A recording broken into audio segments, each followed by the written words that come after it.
Picture this. Someone says something that cuts right through you. Maybe it's a dismissive comment at dinner, a joke that wasn't really a joke, or a message that was never sent back. And instead of saying a single word, you go completely silent. You don't slam doors, you don't raise your voice, you just disappear into yourself, like a tide pulling back from the shore. The people around you might not even notice at first. You're still there, physically. You might still smile. But something inside has closed, quietly, firmly, like a book being shut mid-sentence. Do you know someone like that?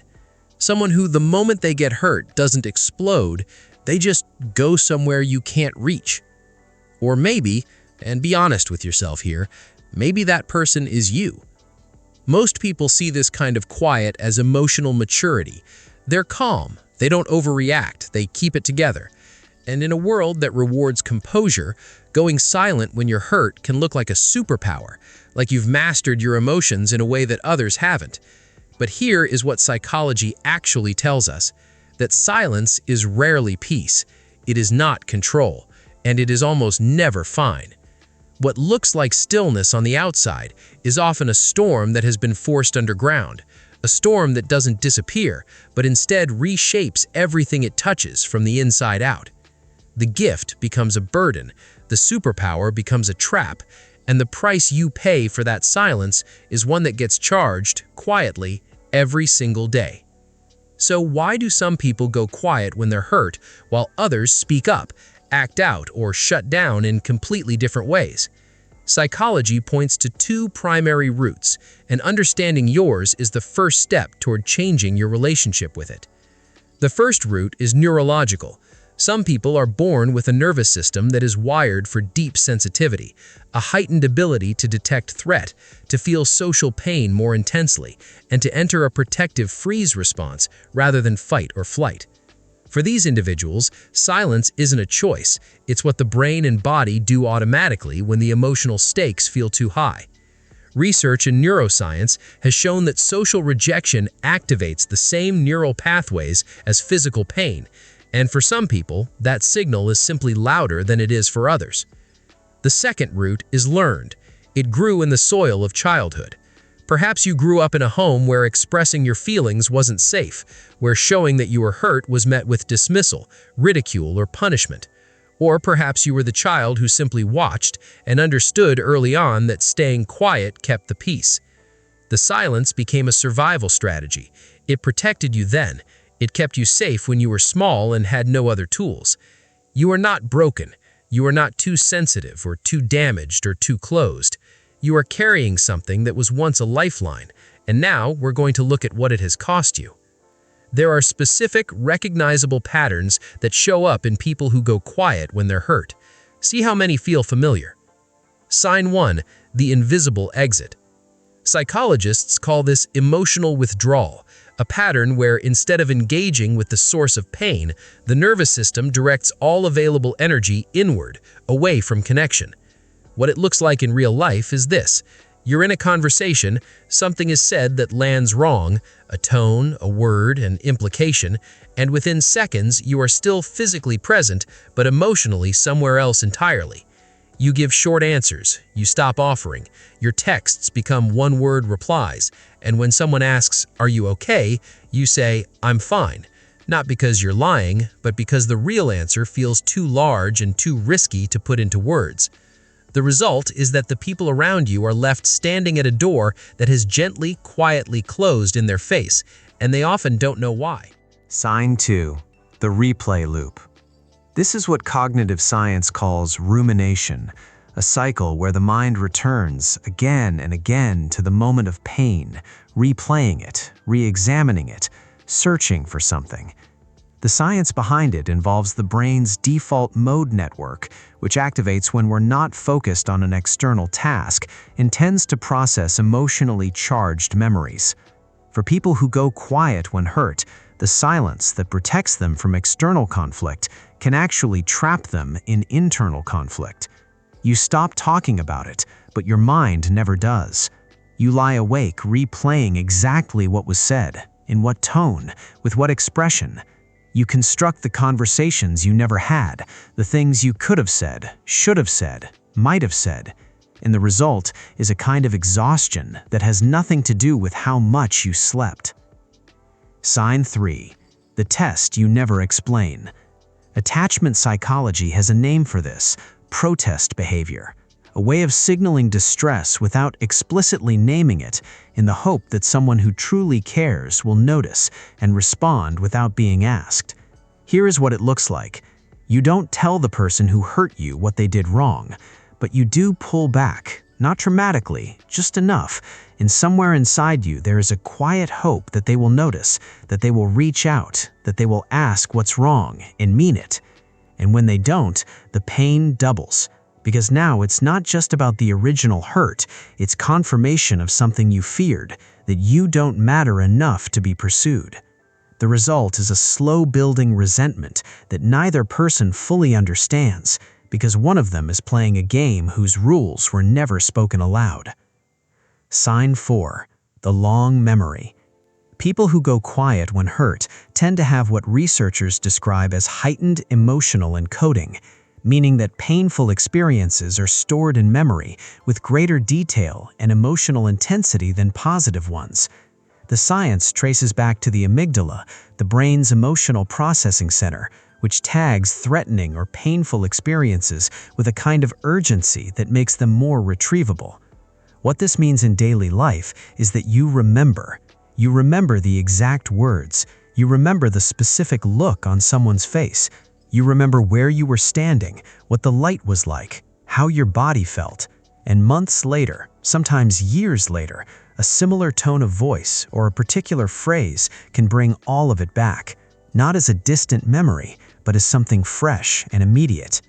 The result is that you carry your history in a way that others don't always understand and sometimes can't see at all. Sign 5. The quietly closed door.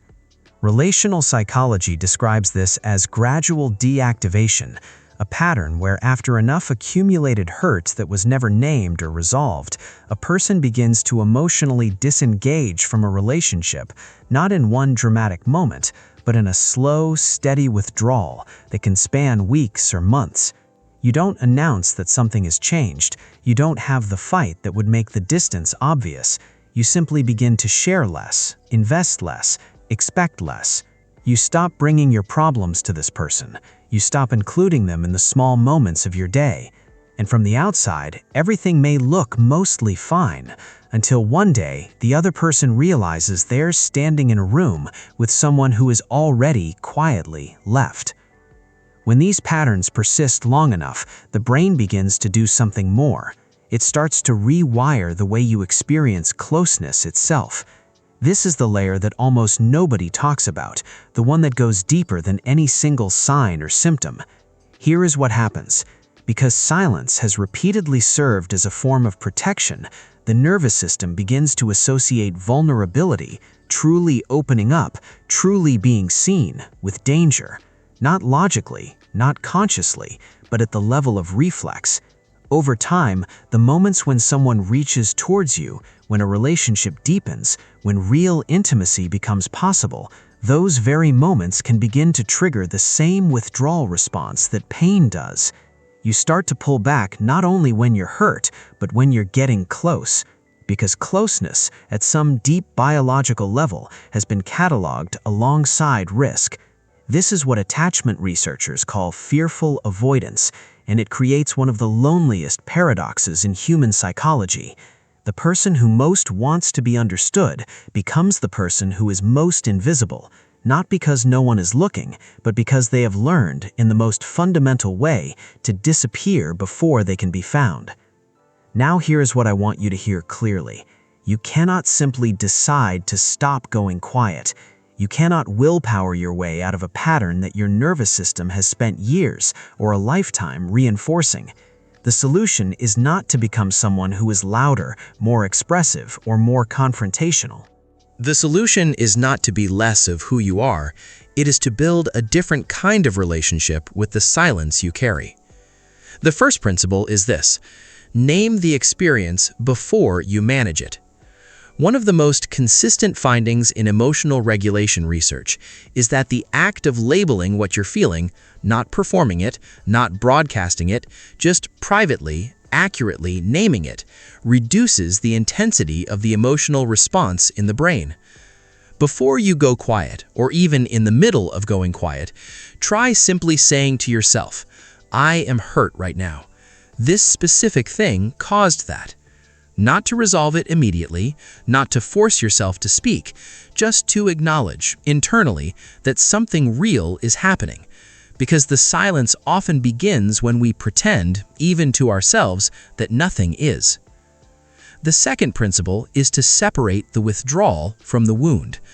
Going quiet is a response. The hurt is the actual issue. These two things are related, but they are not the same.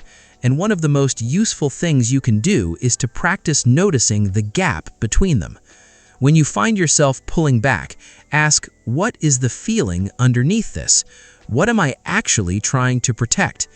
You don't have to share the answer with anyone else right away, but getting clear on it yourself creates a small but crucial space between the instinct and the action. And in that space, choice becomes possible.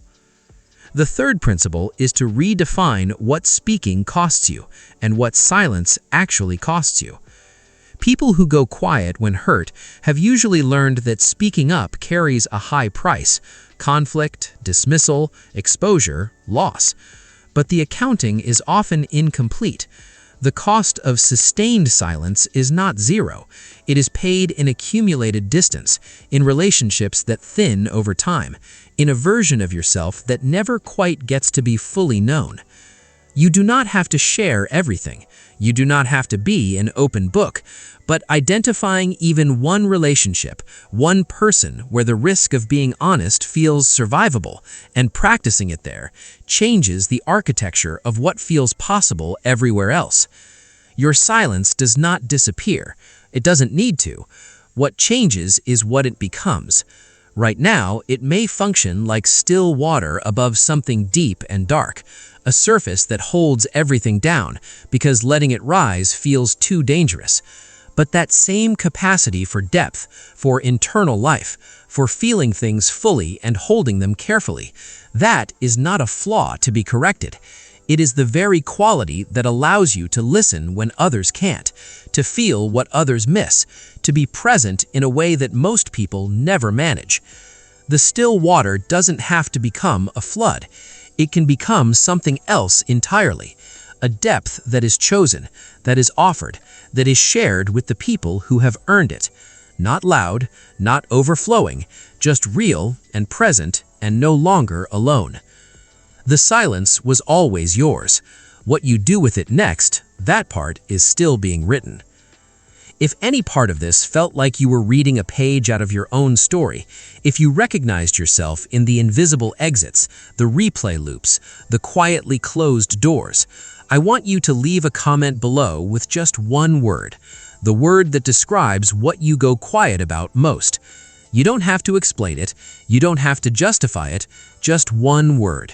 Because sometimes the smallest act of naming something, even here, even anonymously, is where it begins to lose its hold. And if you know someone who goes quiet when they're hurting, someone who disappears in that particular unreachable way, share this with them. Not as a diagnosis, not as a message, just as a way of saying, "I see you. I found something that made me think of you." That too is a kind of language.